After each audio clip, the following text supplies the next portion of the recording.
Welcome to the Conscious Alignment Method Mobility Warm-Up. You'll do this before every workout because when we have strong, flexible, warmed up, and resilient tendons and ligaments, you're going to operate with so much more ease and so much more happiness. Plus, you'll be able to reach and flex and extend in ways that you may not be able to right now. So, it's all in the good name of getting better every day. So we're going to start head to toe, and it's always going to be with the neck. So any part of the body that can move, rotate, twist, bend, extend, flex, those are the places we are going to target warming up. So we're going to start with the neck, and I do apologize. This is recorded on my iPhone. My camera recorded it, and then it wouldn't Bluetooth to the iPhone, so thank you for bearing with me. So we're going to start with the head and the neck. So get in a Tadasana or mountain pose position, four corners with the feet in the ground, shin muscle pressing into the calf muscle, pressing into the shin, lifting the knees, drawing the outer points of the hips in towards the pelvis, drawing upwards through the spine, lowering the shoulder blades down the back, tucking the chin just 2 inches, and reaching out through the crown of the head. We're going to start by rotating to the left and to the right. So we're going to look over the shoulder, exhale, look over the shoulder, inhale as you turn, and go slowly. If this is not available to you, do the best that you can. And we're going to do 5 each way. Anytime you do this, do at least 5. Our necks are super important to have healthy mobility and range of motion in. Next, we're going to look up and down 5 times. 1. Stay in that Tadasana position. Keep the rest of the body engaged as we go through the range of motion in the neck.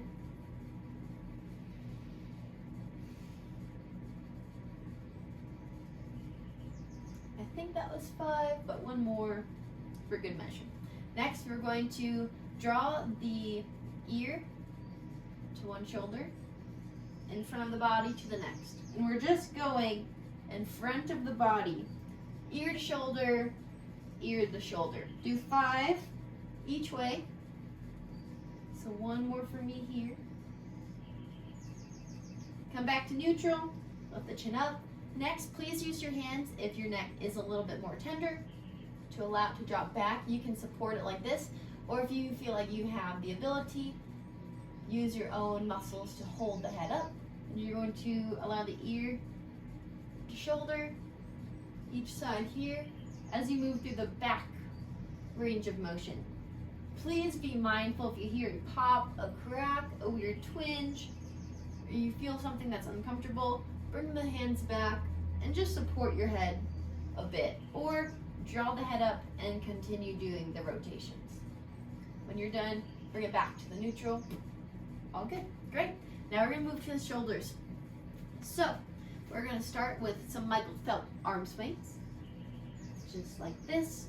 I like to cross the arms in front of each other, alternating which one's in front and which one's in back. Do about 6 to 10 of these. Stand up. Next, we're going to do arm circles. I like to start with big arm circles, thumbs leading the way down. Now they're going to switch and be the way up. So palms are facing out at the bottom, hands or palms are facing back when they're behind you, and then they're going to rotate so the arms or the thumbs are facing up. Excuse me.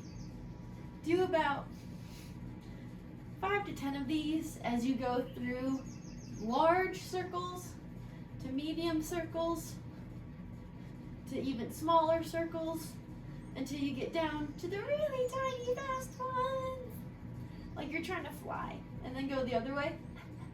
Get a little burn in the shoulders. You're doing amazing. Slowly start making them a little bit bigger and a little bit bigger and a little bit bigger until the pinkies are now leading the team. Same idea as I said before, but pinkies are leading. Awesome. Shake it out. Next, we're gonna move to the core. Your core is so important to keep healthy and stable and strong. It's got your heart, it's got your lungs, got your kidneys, livers. Oh my goodness, I'm so excited. The gallbladder, it's got your intestines, all the chi centers. Everything lives in here. How we operate. Your true brain is your gut. That's in my opinion. That's a conversation for another day. So we are going to establish that strong core. We're going to put our jetpack on, have our elbows at a 90-degree angle with the shoulders. We're going to inhale to get tall. Exhale as we twist using the core. And then allow the neck to continue. And then exhale to come to normal or neutral. Inhale to lengthen. Exhale as you twist the other way. Do 5 each way. Use the muscles to guide you. Our skeletal structure is there for support, not to do the heavy lifting. That is why people feel so achy a lot of the time when they sit for 8 hours a day or they don't move their bodies in new ways. We just get in that weird crippled position because we're not activating the muscles. We're using our skeletal structure. We can do one more. I think this is 5. Excellent. That's my TED Talk. Next we're coming to the hips. And if you've ever seen SpongeBob, we're gonna go around town. So I want you to have your hands on your hips. And you're gonna start by pushing the hips out and back as far as they go, as wide as they go, and then as far as they go in the front. Be mindful of the knees. Keep the feet grounded at all times. They do not need to lift up, but if they do, that's okay as well. Try to not lift them up is a better way for me to say that. And do about 6 to 10 rotations. Give or take how you're feeling. If you feel sore, I recommend doing more. Body needs to move to become less tense, which is very funny, but it's true. We have different chemical receptors in the muscles, and they make them tight because they are trying to save us from ripping or tearing the muscles. So when we can stretch, do mobility for 30 seconds to at least a minute per stretch, whatever the case, then that's where we find that deep recovery and actually being able to go past or deeper in a stretch, elongating the muscle, and it relaxes it. So thank you, body, for being so smart. Excuse me. And so that's the one hip mobility exercise I really want you to do. If you feel like doing more, if it's a leg day, you notice that you're doing more glute and leg exercises, please add these 2 exercises as well. So you are going to swing the leg forward and then hold it back for a second. Forward, back. Because when you're doing glutes, you can't just hop into a glute bridge or a squat. Like, yes, you can, but you won't be as effective. It'll take a couple rounds. So you're really not going to be reaching your max potential to even begin with, to start the workout. So do some exercises where you are actively warming up the glute to do more intense movement. So front and back, and then side to side. I'm going to do each side because if we want to be even human beings, gotta be even. And so with these, you're going to hold it out to the side for a second. Let it swing. Hold it out to the side. Swing. Hold it out to the side. You just count 1 Mississippi. 1 Mississippi. Perfect. Awesome. So now we're going to move forward with the knees. Please be mindful. Be careful with this. Don't go as deep if you know you have knee pain. And if we have knee pain, let me know, because that's probably something to do with the hips or the ankles. Whatever is the pain point, it's something above or below it that is causing the problem, or something slightly connected with that joint in itself. So with the knees, we're going to put our hands on the knees, reach the hips back, keep a nice neutral spine. If we're like this, we are crushing the sacrum. We want to elongate it, but not so much that now we are extending it and having a hollow core, like I'm making a cave or a C shape with my core. Just want to be nice and neutral. Roll the shoulders back, we're here. And now I'm gonna start to bring the knees back and forward. Explore your range of motion here. Come on the outside of the feet, the heels, inside, outside. Yeah, good work. You can do whatever you want with the hands after you get started. Do 8 to 10 of these on each side. I'm gonna switch the other way. Continue to breathe as we do these as well. Every little warm-up exercise here works better when we breathe. Awesome. If you can shake it out. Ooh, ooh, good work. Next, we're gonna do a little balance coordination while we warm up the wrists and the ankles.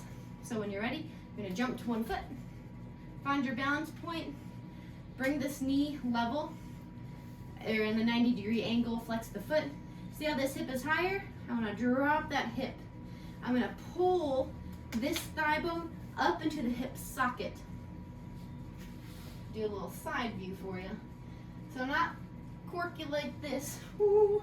I push this hip down as I pull my standing leg hip up. And then straighten yourself out. First, you're going to rotate the wrists and the ankle one direction, fists close. Yes, that does matter. Do about 10 rotations on this way. Then when you're ready, rotate the other way, 10 spins. Just do your best. Go up against a wall if you need to. Then once you're done there, hop to the other foot. Open hands, same thing. 10 spins, get your hip right. Once you go through these videos enough, this will be just another day in the neighborhood for you. Woo! And you'll have all these memorized, and you won't even need to watch the video. And then go the other way once you hit that 10. You're doing excellent, we're almost done. Just gonna show you a couple more wrist and ankle exercises. Good work for after this. So if you wanna do more, if you have tender wrists, you wanna strengthen them, here you go. First, we're going to put one hand out in front of us. Pull the fingers back, hold for 3 seconds. And then release, flex the hand down, extend the hand down, excuse me. Pull the fingers back towards you, 3 seconds. Do that 3 to 4 times each hand. I'm gonna do it on this arm too, because like I said, I like to be a even Steven. Like that one show, Even Stevens. And then if you want to go deeper, extend one arm out, fingers flexed up, grab the air, squeeze, release, extend the hand down, squeeze like you're trying to reach your forearm, let go, arm up. Do that about 3 to 5 times on each side. You will feel it. This warms up the forearms pretty good. It's a little intense, but if you like to go upside down in handstands, inverted, that's a great exercise for you. And then, last but not least, I hope you're able to see this. You're gonna tuck the toes under. You can place the hands out, and you can do arm circles in each direction. You can put your hands out a little farther, reach the shoulders over the wrists, and then come back, pushing out of the toes. You can put the wrist or the fingers facing towards you. You can have the fingers face outward, diagonally, whatever feels good for you to do. And then, last but not least, we're going to have one more for the ankles. Here, you're gonna sit in hero's pose or on your shins. Fingers down to help support you. You're going to lift one knee up at a time, or you can go deeper and you can lift both knees up at the same time, putting the weight in the top of your feet. Now I want you to focus on not having your feet like this. This is a no-no. You want them to have their own space, toes facing as straight as they can, and lift up. All right, that's your mobility warm-up. Do this every time before you start a workout. Please make sure your body is set to go. You will feel the difference, and you will have much more freedom in your range of movement, range of motion. Your movement will be great. Thank you so much. Have a great workout.